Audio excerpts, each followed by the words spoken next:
you promise to tell the truth, the whole truth, and nothing but the truth, so help you God? I do. Be seated.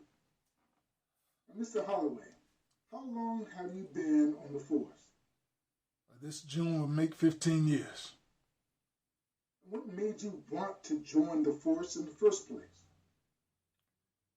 I watched my mother being abused by my father, and I was unable to help her. And her only saving grace was the police officer that responded to the call from my house.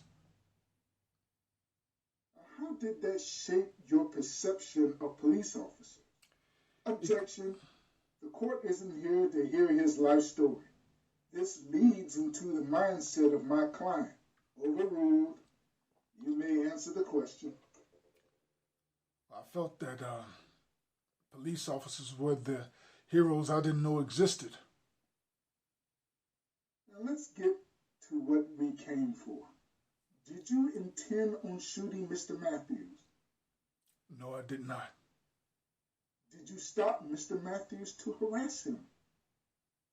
No, I was responding to a 911 call about a suspicious person jogging through the neighborhood. Why did you shoot Mr. Matthews? I thought he was pulling out a weapon. I told him not to move, and he went for his pockets, and I reacted. Do you think about the outcome? Every day. I wish things would happen much differently. I have no more further questions. Mr. Holloway, was a weapon found after you shot Mr. Matthews? No. So you shot a man who had no weapon. No, Objection withdrawn. Mr. Holloway, what did you think you saw before you shot Mr. Matthews? Mr. Matthews reached into his pockets really quickly. I feared for my life, so I fired my service weapon. You feared for your life. What was it about Jonathan Matthews that made you fear for your life? He went into his pockets when I commanded him not to. Unfortunately, I don't know what he was reaching for.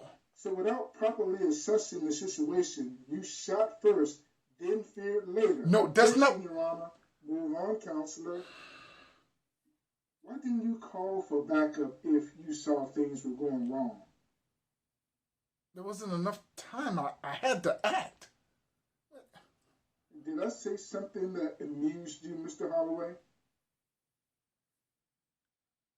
You asked me what it was about him that made me fear for my life. Yes, I did.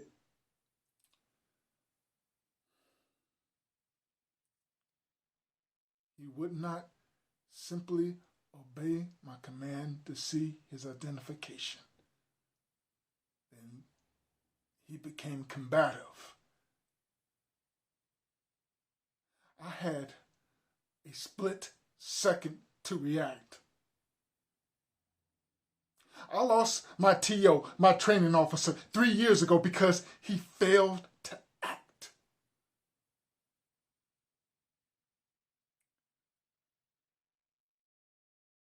Every morning before I go to work, I look my wife in the eye and I tell her I love her like it's the last time. I hug my children. I smell their hairs if I never see them again.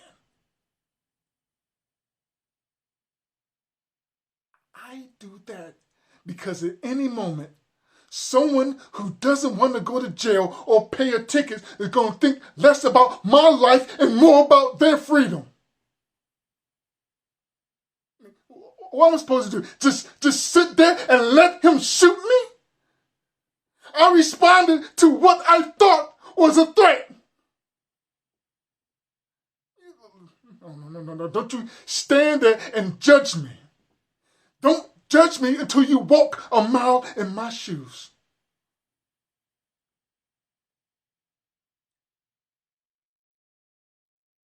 Now, I am sorry for what happened. I really wish things have happened much differently.